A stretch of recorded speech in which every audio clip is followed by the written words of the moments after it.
muito obrigado porque você está conosco nesse projeto de capacitação para diretores e professores de escola sabatina. Meu nome é Robson Romero, eu sou missiólogo, especialista em revitalização de igrejas e estou muito feliz de estar compartilhando um pouquinho aqui, né, do conhecimento que Deus me deu a oportunidade de ter sobre esse assunto que eu acho que é tão importante, sobre esse tema que é explore todo o seu potencial. E o nosso desejo aqui na APSO é que você possa, de fato, como professor de escola sabatina, agora eu estou falando diretamente para esse público tão especial da igreja, que você, de fato, explore todo o seu potencial dentro do ministério que Deus deu para você. Inclusive, você pode acompanhar esse tema, que foi o primeiro, né, lá na playlist do canal. Se você perdeu, é 5 minutinhos, vai ser muito bom para você pegar toda essa sequência. São 3 temas aqui, nós estamos no segundo e hoje vamos falar sobre a exploração do potencial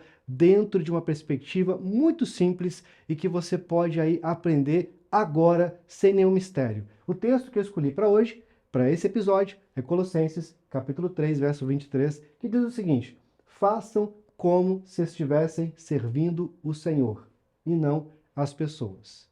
E eu queria que você entendesse esse texto dentro de uma perspectiva com outro texto que é muito importante para nós cristãos e que, às vezes, como adventistas, a gente enfatiza muito um lado do sermão profético de Jesus, Mateus 24. Mas a gente se esquece da conclusão desse sermão lá em Mateus 25. A gente fica lá, puxa, guerras, rumores de guerras, terremotos e tal, o sinal do fim, pregar o evangelho, legal. Mas quando a gente chega lá no final do sermão profético de Cristo, ele vai dizer o seguinte: nós vamos separar que quando o Filho do Homem vier à direita de Deus, ele vai separar 2 grupos. Lembra comigo lá? Depois, se você quiser, acompanha lá, Mateus capítulo 25. Ele vai separar as pessoas do lado direito, do lado esquerdo dele. Para um grupo ele vai dizer, vinde benditos do meu Pai. Para outro ele vai dizer, apartai-vos de mim, malditos. E qual que é a diferença fundamental entre aqueles que vão com ele para o céu e aqueles que não vão? Ele vai dizer, olha, vocês fizeram a um desses pequeninos. Quando você pega Mateus 25, fica muito clara a intenção de Jesus de dizer para você que, quando você cuida de pessoas, você está fazendo uma obra que é para Ele. Como professor de escola sabatina, você está cuidando de pessoas.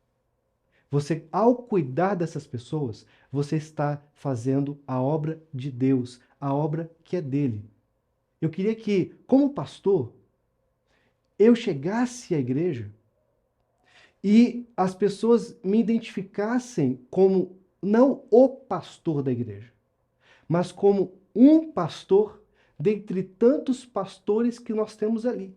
Pessoas de referência espiritual que, quando um visitante chega e pergunta, puxa, aonde que está o pastor dessa igreja? A gente consiga apontar para você, professor de escola sabatina, porque para a sua classe, você é o pastor daquele grupo de pessoas.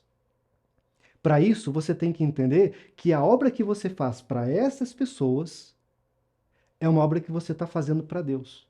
Por isso que o nosso primeiro tema foi sobre ministério.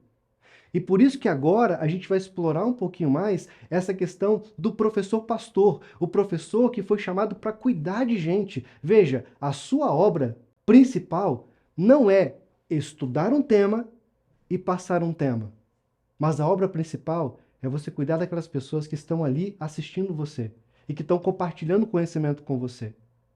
E você não vai fazer isso simplesmente abrindo a lição no sábado de manhã e passando aquele tempo com eles.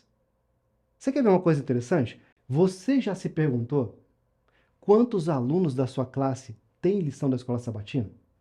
Talvez essa resposta seja muito simples para você. Não, eu tenho 10 alunos na minha classe, e desses 10, 7 têm lição, 3 não têm. Legal, mas eu vou te fazer uma outra pergunta que você tem que se fazer.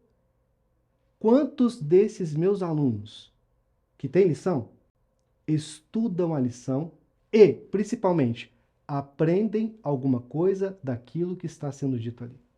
Porque se nós entendemos que esse aprendizado é importante para a vida espiritual deles, então a grande pergunta não é, será que eu como professor sou um bom professor? Mas será que aquele aluno Ele está aprendendo o que eu estou passando para ele, o que eu estou revisando com ele, o que ele está estudando durante a semana? Esse é o nosso verdadeiro incentivo. Quando nós falamos de relacionamento, não é simplesmente a gente pegar ali um momento no sábado de manhã e aí a gente perguntar assim, como é que foi a sua semana? Não, mas é a gente poder dedicar tempo para ouvir as pessoas. E aquela pequena fração de tempo ali não é suficiente para que você saiba como é que está a vida do seu aluno. Talvez para isso você tenha que visitá-lo.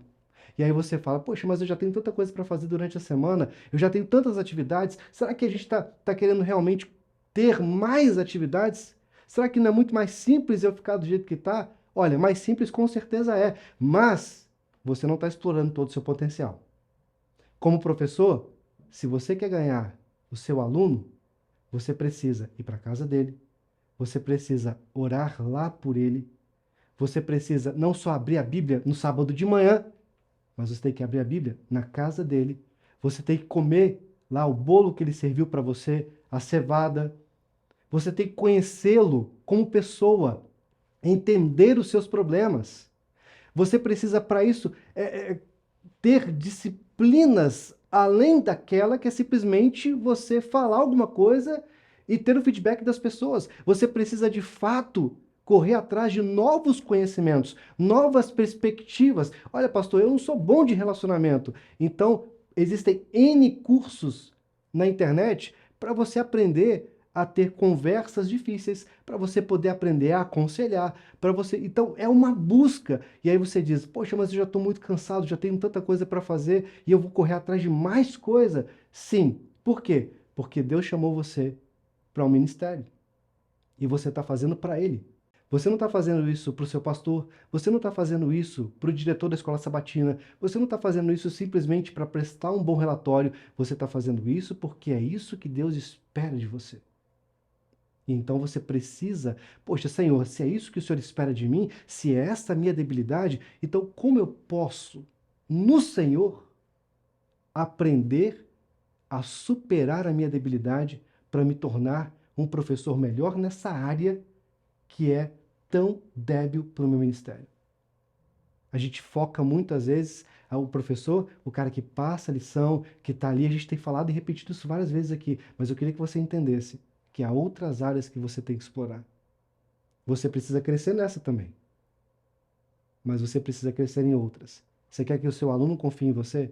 Você quer que o seu aluno ouça o que você tem a dizer realmente? Então se preocupe com ele.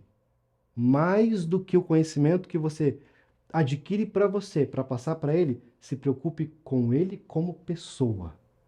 E eu tenho certeza que Deus vai abençoar o seu ministério. Diga isso: eu sou professor, farei o meu melhor para Deus. E fazendo o meu melhor para Deus, obviamente, significa fazer o melhor para aquelas pessoas que estão ali. São as ovelhas que Deus colocou na sua vida. Cuide delas. E que Deus te abençoe.